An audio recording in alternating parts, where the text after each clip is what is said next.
Where did you grow up, Blind Willie? I grew up down in South Georgia. Statesboro, Georgia was my real home.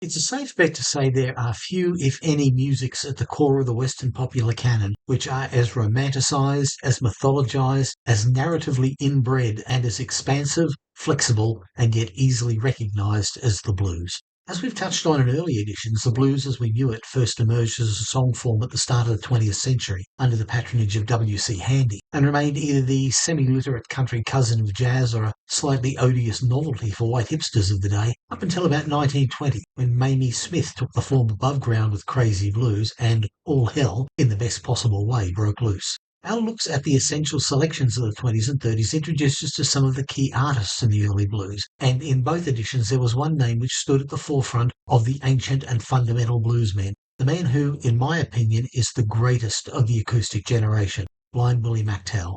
Born in 1898 in Thompson, Georgia, near Augusta, as William McTell, or so they say, very little about McTell's life is established. Willie was born blind to a 14-year-old mother and a father who was gone free as the Georgia breeze. His mother relocated to Statesboro when Willie was 9. It was there that fate, in its usual guise of cultural, social and economic factors, touched Willie's life. After the Civil War and into the Reconstruction, the rural black experience was one of poverty, isolation and cultural degradation. Black culture was illustrated and propagandized through the lens of the minstrel show musical and comedic cavalcades displaying life in the sunny South, where the only roles for black folks were as indolent, res-toting darkies or fast-talking zip-coon, lazy, godless and dishonourable in intent. By the time Willie was born, black people had pretty much abandoned minstrelsy, leaving behind them as a relic of shame one of the most important artefacts connecting them with their African heritage, the banjo. Fortunately, and perhaps as a response to this, three profoundly influential figures were just moving in to refocus black musical identity. In New Orleans, the ghostly Buddy Bolden first wove his magic. In Chicago, in my opinion, one of the bare handfuls of genuine geniuses of American popular music, Scott Joplin, was first formulating ragtime, but also reaching to write serious African-American folk operas, and in Memphis, W.C. Handy was codifying a musical structure that would one day become the blues. But these were all galaxies away from the Carolinas, Georgia, East Texas and the Mississippi Delta, where the black folk tradition lived on strongest. And in the case of Georgia, it was good old American capitalism that came to the rescue. At the end of the Civil War, as Sherman marched through Georgia, his troops destroyed most of northern Georgia's railway infrastructure. After the so-called Reconstruction, the northern carpetbaggers swarmed over the Old South looking for opportunities. Spurred by the Panic of 1893, the king of the carpetbaggers, J.P. Morgan, started sweeping up and extending railroads, which hastened communications through the region. As the rural routes began to expand, the U.S. Postal Service followed, increasing northern Georgia postal routes 1,000-fold between 1894 and 1904. And where there was railroads and where there was post, there followed one of the great ubiquities of American life, the Sears Roebuck catalogue. And it was through the catalogue that rural African Americans had access to inexpensive stringed instruments, especially the guitar, which may have been denied to them by white storekeepers. So thus the banjo was replaced and the communal tradition of teaching songs and the playing of them amongst the group was perpetuated. And it was via one of these guitars that Willie obtained either through begging or purloining or some act of charity, and he began to apply himself to street music and rags which he was exposed to in the more populous and prosperous Statesboro. By the end of World War I, Willie was established as a street entertainer in Statesboro, but his beloved mother passed away.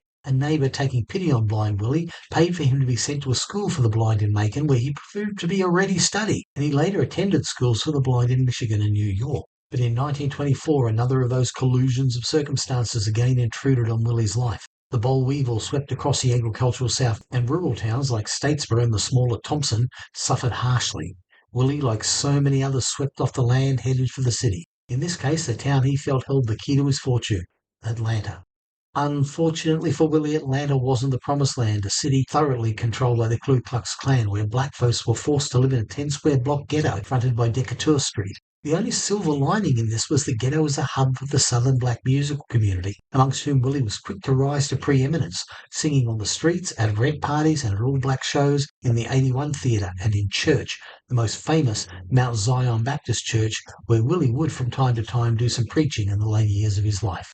As we previously discussed, Blind Blake was the boss of the ragtime guitar and was interested in his records, which had the label setting up offices all across the Carolina and Georgia, looking for another dose of lightning to bottle. By 1927, the Victrolas ensconced in parlours across the South, the Victor Company decided that Blind Willie was the lightning they wanted to bottle. From his first session in October 1927, Willie would lay down sides that came to define the Piedmont blues: rags, spirituals, dance numbers, political folk songs, primitive complaining songs, and heavy, deep Southern-style blues. He did this while developing a language within his songs, an argot built from the post-Reconstruction black slang, hipster jive from the Atlanta ghetto, sound bites from the firebrand pulpiteers, Southern grotesque, and an elevated expression of the existentialist condition that constituted the blues.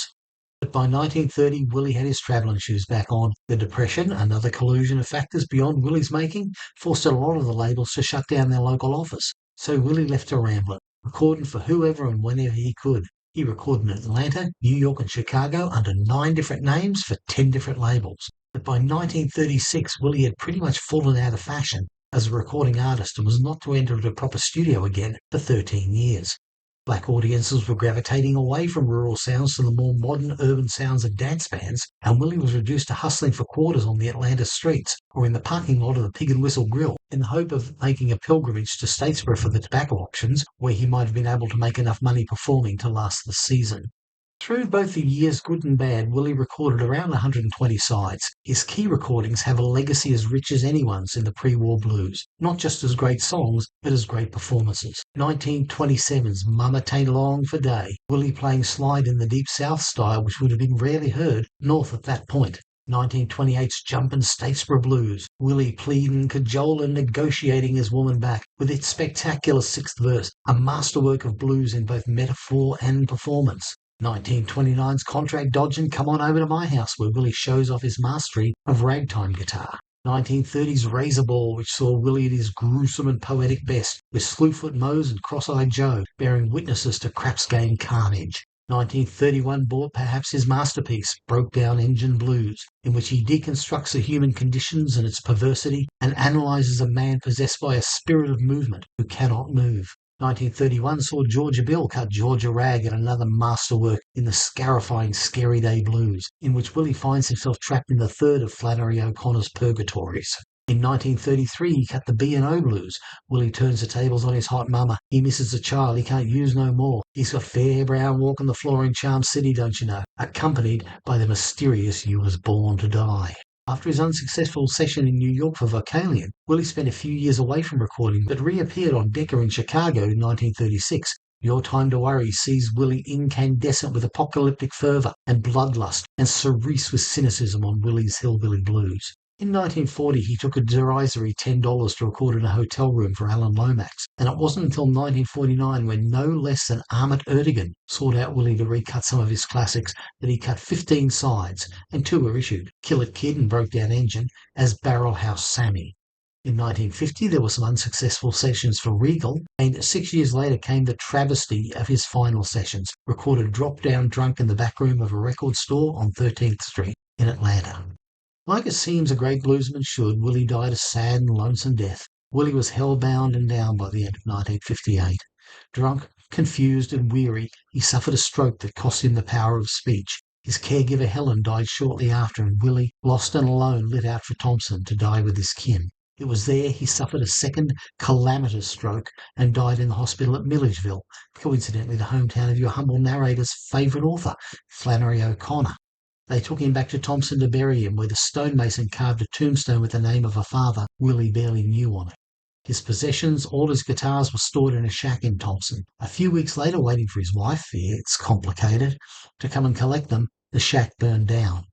So apart from a handful of records, most every earthly trace of blind Willie McTell, including his name, was gone to ash and dust.